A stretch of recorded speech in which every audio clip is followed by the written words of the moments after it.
Custom OBS transitions are a simple way to make your stream look awesome. And they are so easy to make, and you can do it totally free. So why not create some awesome transitions for your live stream?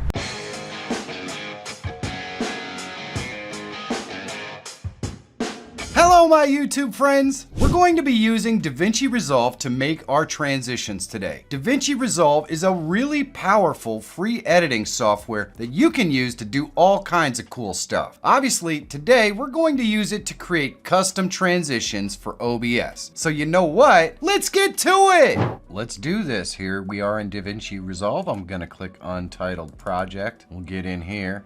I'm going to go right to the edit screen right here, and you can see there's nothing in our media pool just yet. We're going to go into File, and I'm going to go to Project Settings. We're going to set this up so it's 30 frames per second. If you stream in 60 frames per second, change it to 60 frames per second. Whatever you stream at, you want your resolution and your frame rate to be.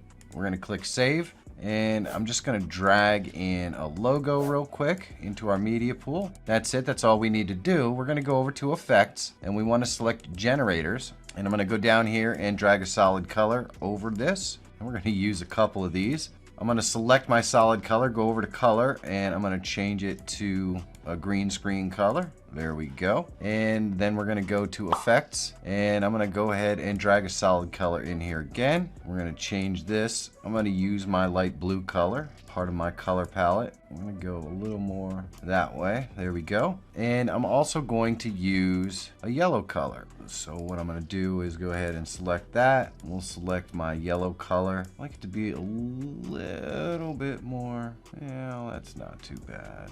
It's pretty bright though. Right there. That'll work. And what I'm going to do is go into settings for this, and we're going to go ahead and increase the softness on this big time. And I'm going to crop the left and the right. I just kind of want this to be almost like a circular blob in the center. And then what I'm going to do is I'm going to go ahead and drag our logo on here from our media pool. So we're going to drag the logo in. And we want that little blob to be right behind our little logo. Let's select our logo, adjust our zoom settings so that our little OBS thing has a nice little background. We can go in here and we can adjust the crop and that sort of stuff. But I think that's going to work just fine. So what I'm going to do is we're going to go into Effects, and I'm going to go to Video Transitions, and I'm going to select a transition. And I think that I want to do this radial wipe right here. I really like this one. So we're going to first apply this to our blue color, which is this one right here. And we'll just put it on here. And what I'm going to do before I start to get all this stuff situated is I want to decide how long I want my transition to be. So I think I want my transition to be 3 seconds. So we'll go right here, and I'm just going to make all of these small like this. So we'll shrink those all up so they are at the 3 second mark. And there we go. And then I'm going to select my transition on the blue. And I'm going to go ahead and change this up just a little bit. We're going to change it to ease in and out. You can see it adds a nifty little curve there. Let me show you what this does. And there we go. So now we see that blue transition from the green. Now it's fully blue. And what I'm going to do is I'm going to grab this transition, hold the Alt key, and I'm going to drag it all the way over to this end and duplicate it. So then we go from the green to the blue and back to the green. Awesome. Now what I'm going to do is scroll up here a little bit. Actually, we'll pull this down so we can get all of our pieces in here. And I'm going to hold down the Alt key, and I'm going to drag this transition up into our yellow on both sides as well. And there we go. So now our yellow will come in and out just like the blue is. And then all we have to do is the same thing for our logo. So we'll just drag our transition up into our logo.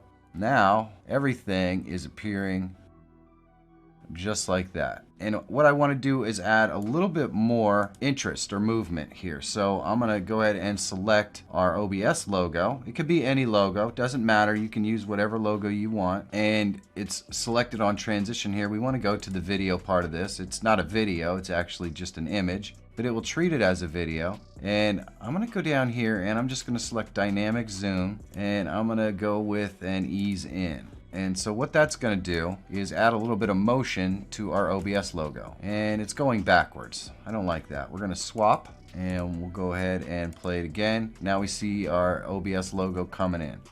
And that's all really there is to setting up one of these awesome transitions for OBS. So we're going to go into deliver and we'll go ahead and select QuickTime as perfectly fine, X264. All this stuff really doesn't need to be changed. Let's call this wipe and we'll put on here GS for green screen. Then I'm going to browse to the location where I want to save this and we'll save this right here.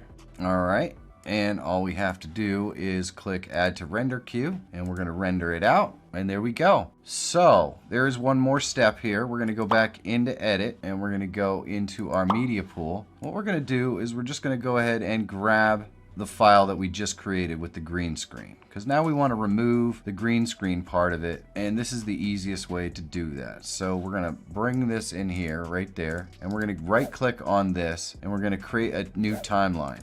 And there we go. So now we can see our file. It looks fantastic. So I'm going to select this and we're going to go to color. And in color, what we're going to do is we're going to right click over here and we're going to add an alpha output and we'll just drag this blue bar over here. Then what we want to do is we want to take our color picker.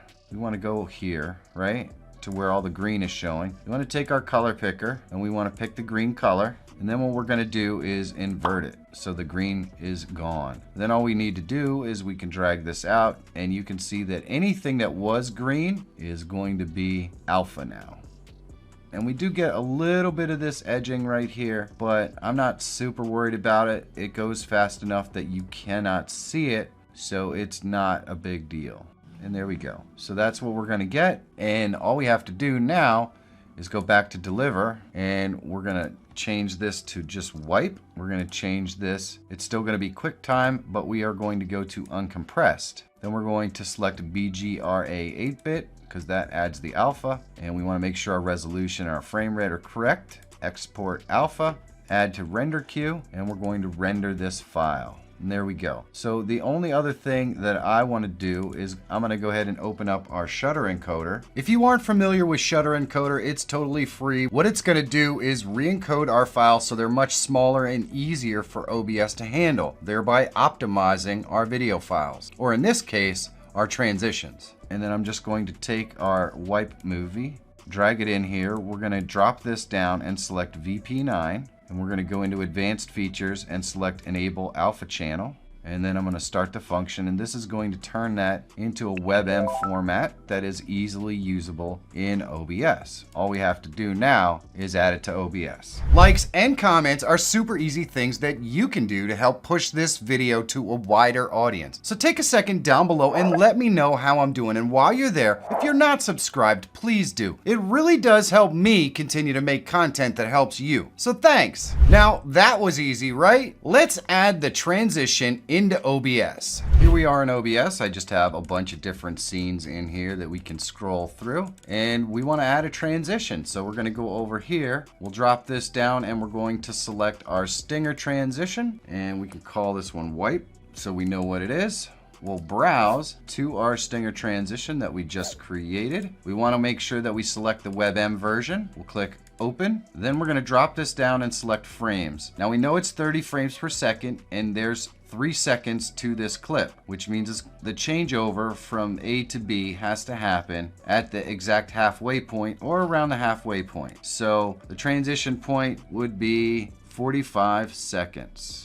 Or 45 frames is the transition point. So we're going to take the 45 frame and we're going to go ahead and change the audio style to crossfade, which means when it goes from scene A to scene B, it's not going to cut my audio in the middle. My audio will just go all the way across, and we'll click preview the transition. And boom, there we go. Looks great. Now let's give it a shot. That looks awesome. Hopefully you were able to figure out how to do this really simply. It's a great looking transition, and by the way, there's so much more that you can do with this exact process to create epic transitions for your live streams. If you want to see some amazing plugins that can help you with your live stream, you should check this video out. Big thanks to the sponsors that support this channel. You can find their links down below in the description under the heading sponsors. I couldn't possibly do this without them or you. So thanks. And if you're always looking for tools, tips, and tricks that can help make you a better live streamer or YouTuber, subscribe to the channel. My name is Michael Feyrer Jr. Thank you so much for watching. Have a great day, and I'll see you in the next one.